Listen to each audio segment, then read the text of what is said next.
Now start application of GOC. So application of GOC में हमें पढ़ना क्या क्या है। पहला पार्ट जो हम पढ़ने वाले हैं एप्लीकेशन ऑफ जीओसी में, वो हमारे यहाँ पे होगा acidic nature. Acidic nature, so acidic nature किसी भी कंपाउंड का अगर मुझे फाइंड आउट करना है तो सबसे पहले क्या करना होगा। सबसे पहले यहाँ पे कोई एच एसिड ले लिया है और एच एसिड ये डिसोसिएट होगा H प्लस और A माइनस में।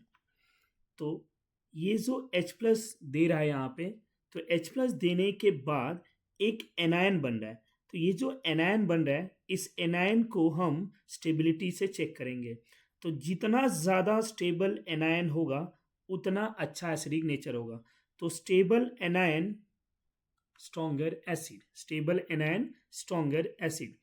तो यहाँ पे हमारा की पॉइंट क्या होगा कि more stable anion, more stable anion, more is the acidic nature, more is the acidic nature। अब स्टेबिलिटी ऑफ एनायन को कौन इंक्रीज करता है? तो स्टेबिलिटी ऑफ एनायन के लिए, तो stability of anion,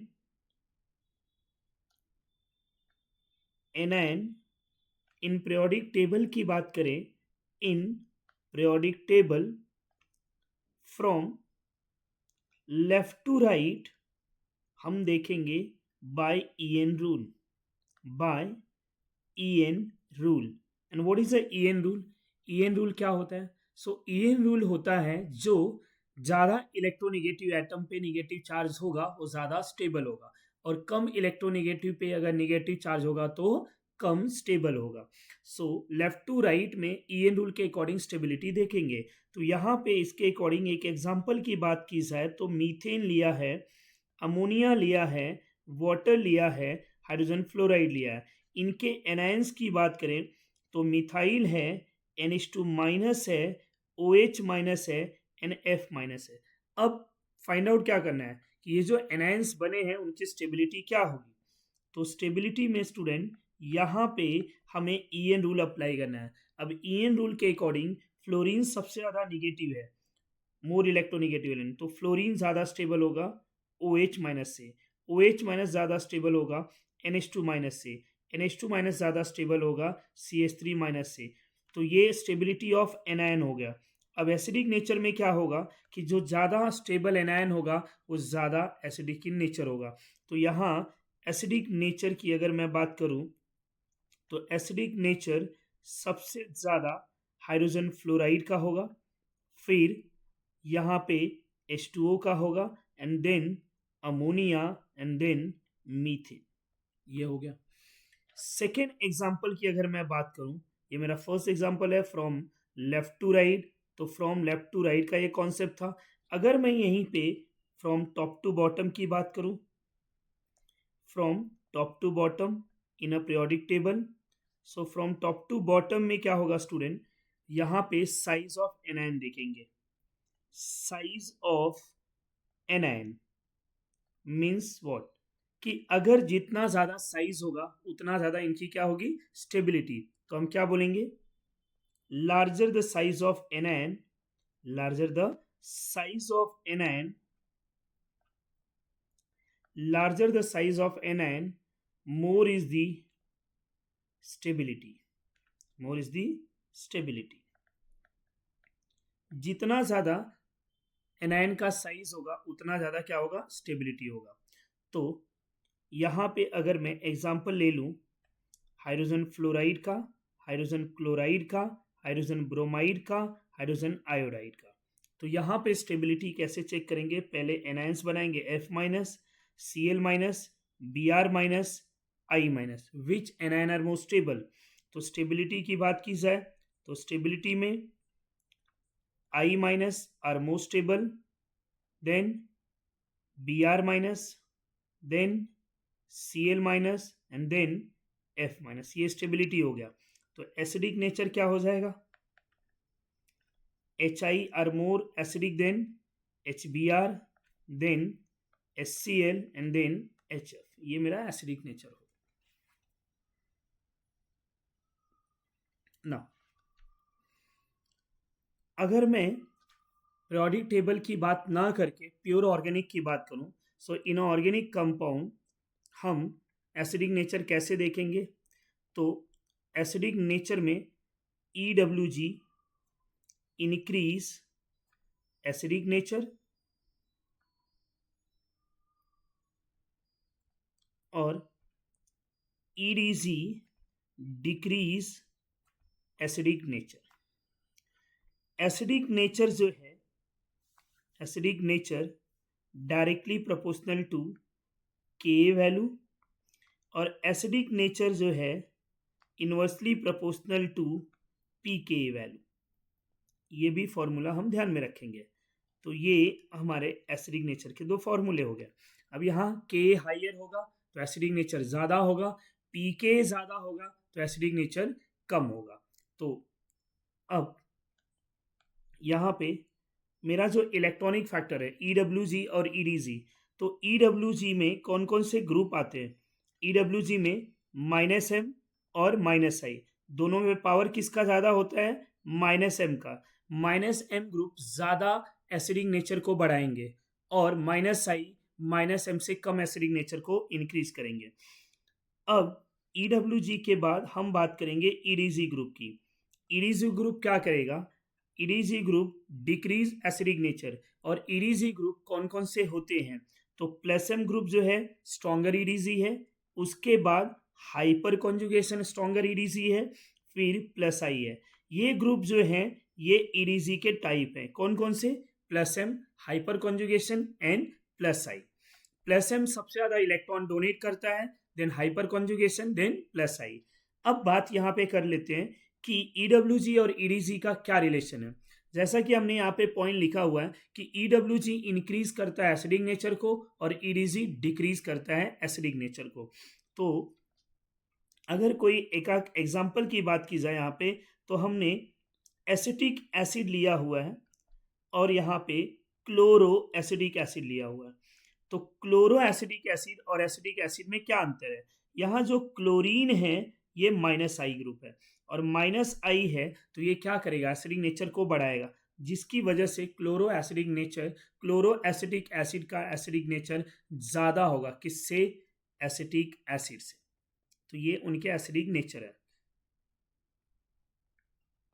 another example की अगर मैं बात करूं तो यहाँ पे अनदर एग्जाम्पल नंबर 2 ले लिया अगर मैंने, तो सेकेंड एग्जाम्पल में हमने नंबर ऑफ जो है हेलोजन ग्रुप ले लिया। फ्लोरीन है COOH डाईफ्लोरो एसिडिक एसिड और यहाँ पे मोनोफ्लोरो एसिडिक एसिड। इन दोनों में कौन ज़्यादा एसिडिक होगा? तो इन दोनों में डाईफ्लोरो ज़्यादा एसिडिक है। क्यों? क्योंकि दो -I ग्रुप है फ्लोरीन के लिए। अब दो -I ग्रुप क्या करेंगे?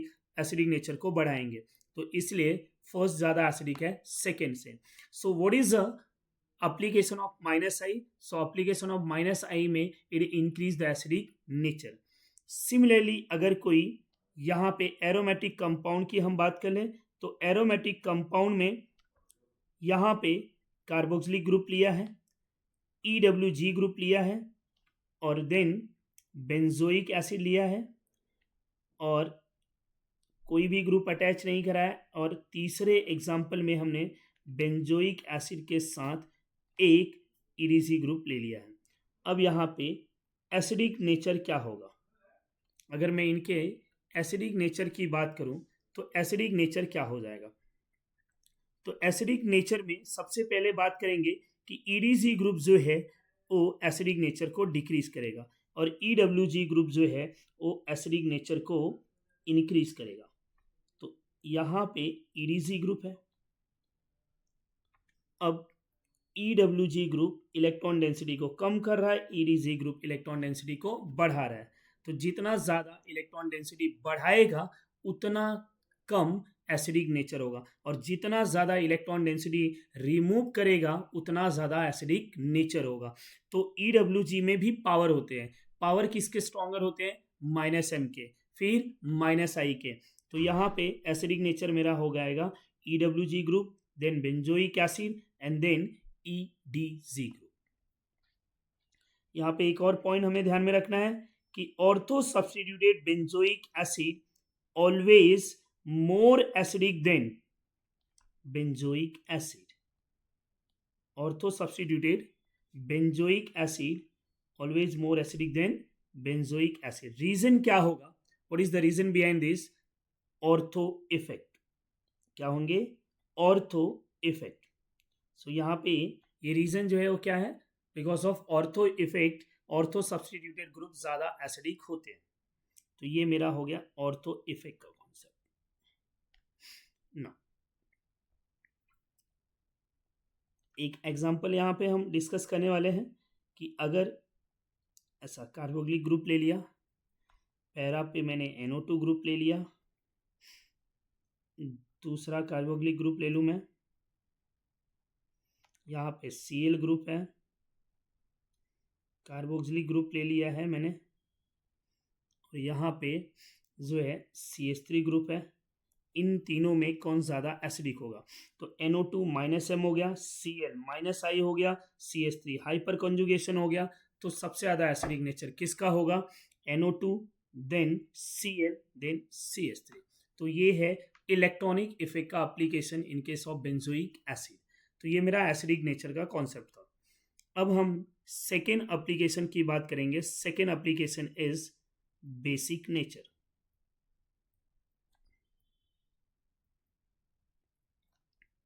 बेसिक नेचर में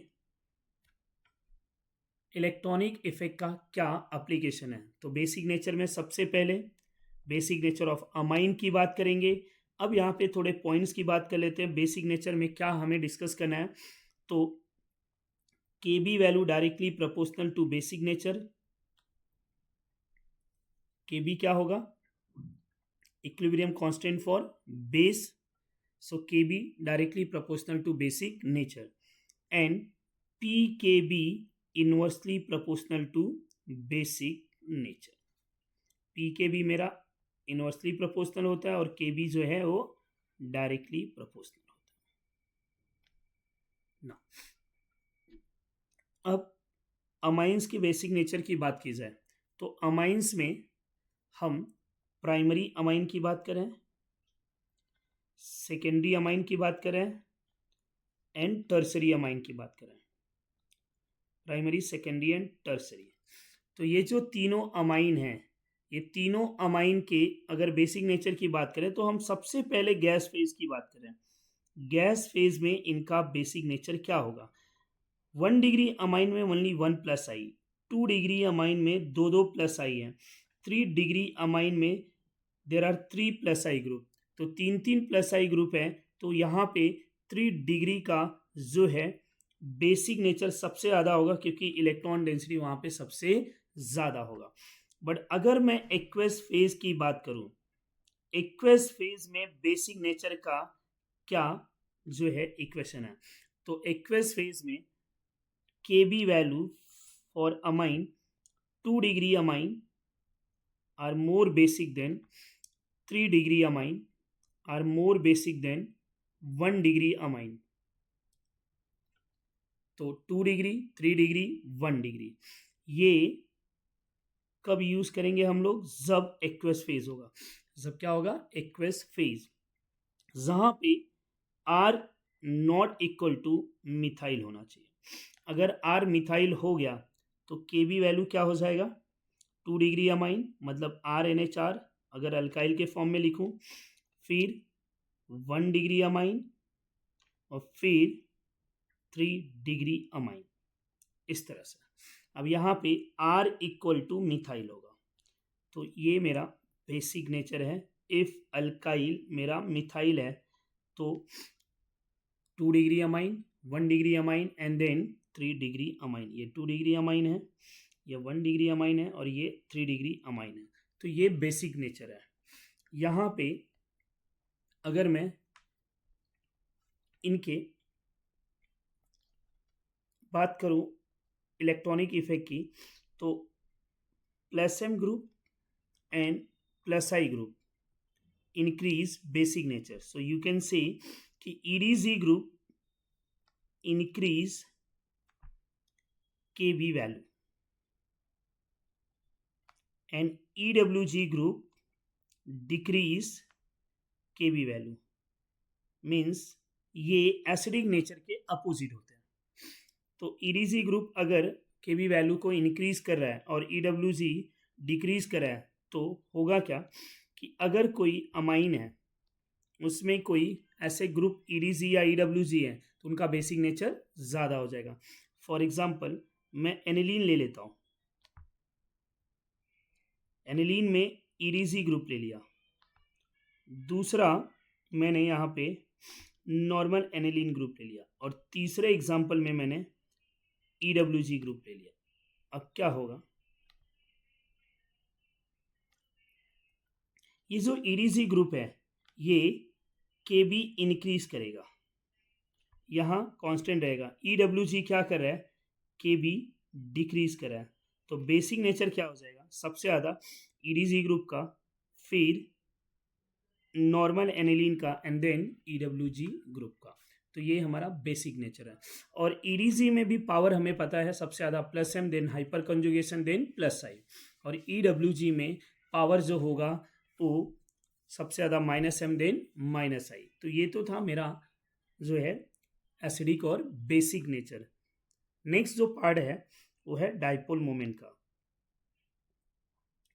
डाइपोल मोमेंट, डाइपोल मोमेंट जो हमें यहाँ पे ऑर्गेनिक में पढ़ना है वो बेंजीन से रिलेटेड पढ़ना है।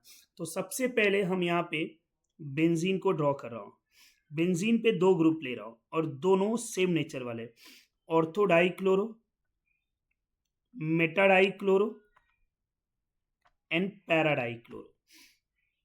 ये बहुत फेमस एग्जाम्पल भी है और कई बार ये पूछा गया है। इनमें किसका डाइपोल मोमेंट 0 होता है? तो अगर ऑर्थो की बात करें तो इनके रिजल्टेंट वेक्टर इस तरह से डायरेक्शन में होंगे, मेटा में 120 एंगल पे होंगे, पैरा पे 180 पे होंगे और अपोजिट होंगे। एज वी नो कि अगर वेक्टर जो है अपोजिट डायरेक्शन में होंगे तो म्यू की वैल्यू 0 होगी, और अगर vector resultant vector same direction में होंगे तो म्यू कैन नॉट बी 0। तो यहाँ पे सबसे ज़्यादा डाइपोल मोमेंट किसका होगा? तो अगर हमें पूछा जाए कि म्यू की वैल्यू क्या होगी, so mu equal to ortho, meta and para. Para का म्यू क्या होगा? पैरा का म्यू 0 होगा। यहाँ म्यू इक्वल टू 0 है, क्यों? रिजल्टेंट वेक्टर अपोजिट में है, 180 डिग्री पे है, इसलिए यहाँ पे 0 हो गया। दूसरा एग्जांपल, अगर मैं दो अलग अलग टाइप के ग्रुप को ले लूँ डाइपोल मोमेंट में, अगर मैं दो अलग अलग टाइप के ग्रुप को ले लूँ तब क्या होगा? दो अलग अलग टाइप मतलब एक +m और एक -m। यहाँ ये दो क्लोरीन है, ये -i वाले थे, दोनों इलेक्ट्रॉन अपनी तरफ जो है पुल कर रहे थे, जिसकी वजह से इलेक्ट्रॉन का फ्लो इस तरह से था। अब एक OH लिया है, दूसरा क्लोरीन, ब्रोमीन, आयोडीन कुछ भी ले लो, ortho, meta, para, OH meta पे आ गया।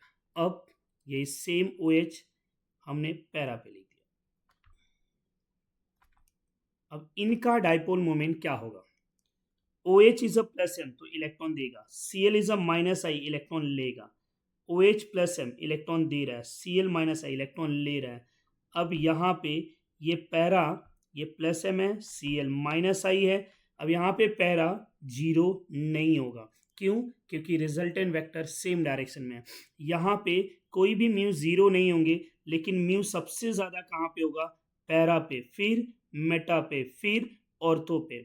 तो अगर दो अपोजिट नेचर वाले ग्रुप हैं तो सबसे ज़्यादा डाइपोल मोमेंट पैरा पे होगा। सेम नेचर वाले ग्रुप हैं तो सबसे कम डाइपोल मोमेंट पैरा पे हो। तो ये दोनों पॉइंट को हमें ध्यान में रखना है, कब पैरा ज़्यादा होगा, कब पैरा कम होगा, या कब ऑर्थो ज़्यादा होगा, कब ऑर्थो कम होगा। तो ये डिपेंड करता है ग्रुप के नेचर के ऊपर। अगर दो सेम ग्रुप के नेचर हैं तो पैरा 0 होगा, ऑर्थो मैक्सिमम होगा। दो अपोजिट नेचर है, अपोजिट नेचर का मतलब क्या होगा कि एक इलेक्ट्रॉन डोनेटिंग ग्रुप, दूसरा इलेक्ट्रॉन विड्रॉइंग ग्रुप, ऐसे केसेस में पैरा मैक्सिमम हो जाएगा और ऑर्थो मिनिमम हो जाएगा। तो ये मेरा डाइपोल मोमेंट है।